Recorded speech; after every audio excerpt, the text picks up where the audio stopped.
I'm talking to Jaroslaw Fret, who is the director of today's play, which was about suicides. And, Mr. Jaroslaw Fret, I'm sorry, I'm mispronouncing your name. It's not a very familiar name in India. You were working in the same place, Krakow, where Grotowski used to work, and I teach Grotowski, so I felt there were some techniques which Grotowski had used, like use of emotional memory and the method of action and all that. But there were so many new things, and the kind of music that came out. It was mostly a non-verbal play, but the kind of music that emerged from that was amazing. It was kind of something that was orchestrated almost like a classical vocalist would do, maybe even in India, the kind of range and the variations the artist brought out. And there was so much synchronization in the way they were doing it. So can you throw a little light on that?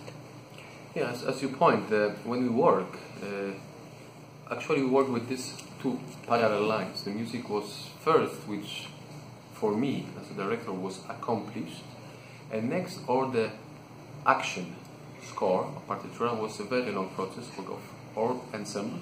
Yeah?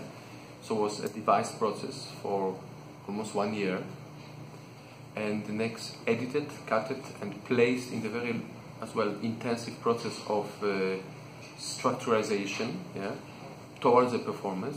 But the music is the base, is the very drama, I used to say. The synchronization, this kind of unique fusion of movements, actions and singing, which means vocal actions, is because we all are at the basic musicians.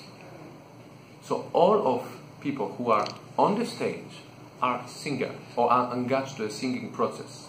But next they are more individual with the vocal action or more individual with the actions, the physical partiture, physical score. And this is homogenized. Anyway, this performance you are going to see again, and today we present, was constructed for two sides structure, spectators. Okay. So you look at very close, but from sides, not like here, from the depth. Yeah? Oh, I see. So it's completely different. The first line of a spectator keeps shoes, let's say, on our floor. So all the vibration, all the action is very, very close, and you are getting much more, almost like a feeling of the veins, yeah, because of singing, because of touching, because of pushing, because of course, incantation, and all sounds, all is very sonoric. The music is based from Georgia, from Bulgaria, from Chechnya, and from Corsica. The big fragment of Kyrie eleison, which is of course fragment of the Christian liturgy, is from Corsica. And of course we are from Europe, from Poland, from the Christian country, so we play, let's say, we are playing around the Christianic, let's say, imagination and Christianic beliefs. Even the performance itself is not a religious performance.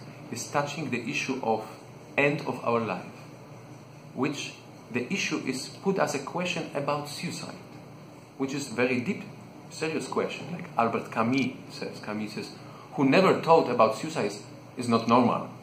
Everyone thinks about this. But now is what it means to think about suicide. To commit it? No. It's about to think about the end of our life or direction of our life. May I finish my life because of my will? And may I do it maybe 2 seconds, maybe 1 second before my real end? Because I came here without my will. Someone called me. Maybe my karma. Maybe God called me again here, my spirit, and give me a flesh. And what is the end? As well, without my conscience, without my will? No, I want to decide. But not against the rule, not against my deep destiny. But I want to decide. It's the end of my will. So that's the real, let's say, question inside this performance. It's not about commit or not commit suicide. No, not commit suicide. But be so aware about your life, so aware about your life that every second you can end. Now you can end. In 1 second you can end. I can end. Me. Not because of suicide, because I'm ready. Because I'm ready. That's why this issue is in this performance. Sound and movements, and a lot of course, of approaches to the committing suicide, but not really. So that's why at the beginning, you see a girl surrounded by broken glass. She can't move the feet because everywhere is broken. So, and she is bound, forced to dance. Music starts. She needs to dance, but she only can climb feet and put in the same place. Climb feet and put in the same place because it's so narrow that stage for her. She shouts, "It's a joke. It's a joke. What is this? It's a joke. I'm so closed." Yeah? That's one of the metaphor of life and our thoughts about our life. Our life is big. Our thoughts are narrow, including the narrow thoughts of suicide. So, I put the question to all of us: how is possible that theater, through actions, vocal actions, can examine issue of the end? Not talking. It's not philosophical tractate. It's not philosophical essay. It's the movement essay or essay through singing.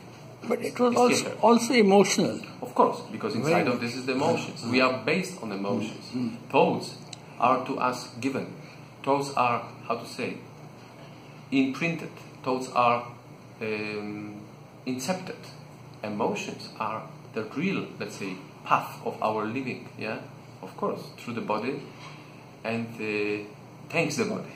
Yeah, that is why this essay is by doing a lot of emotions, which next radiate, and I hope has a kind of impact, a kind of reverberation in every spectator. It was emotional, but it was not sentimental. Oh no. That was a very interesting part of it, and that is very Brechtian. That part of it, you know. It's a kind of distance, but not critical way. Rather like you look on it. You are inside, and in the same moment you can look from outside. Yes, yeah, that's true. Yeah, and visually very interesting. You like when that lady gets thrown around between people. It's almost like one of the trust games, which Stanislavski plays. You know, she's falling on one person's back, then somebody else is putting her in, and she's left her whole body very limp. You know. Yes. Yes. Yeah, of course. During the process of work, we elaborate our own, let's say, language, body language, through the contact. So now, I hope that the spectators are so focused, they're watching every detail, like a touch like this, touch like this between actors, yeah, and the voice relation, because we try to condense the action and condense the attentiveness of the spectator, because that's very precious. There's a lot of intensity there. Yeah. Density and attentiveness, which is as well condensed. Yeah, and the windows which were high up gave you the feeling of lower depths. Windows were high, but the action was below, so it seemed as if it's happening in the basement or below the ground. Yes. That's the feeling one got, yes. when I presume that that's what your intention also was. Yes, exactly. That's very good. It was. And visually, I like the way you used your lights in a very minimalistic fashion. That's true. Minimalistic, but... Wherever the action was, there were lights. And those spots, in the beginning, they were all spots. Yes. So that also brought that audience attention into focus. It was a real pleasure talking to you and listening. I feel if you had been able to come to the directors' meet which we are having tomorrow, it would have been a pleasure. But since you're going to be the president of India... Sorry, I will be... have to be ready there. So you have to be ready for that. For your talk. Thank you for... Thank you very much. Opinions. Yeah. See you next time. I'll send you a link. I'll put this on YouTube and I'll send you this.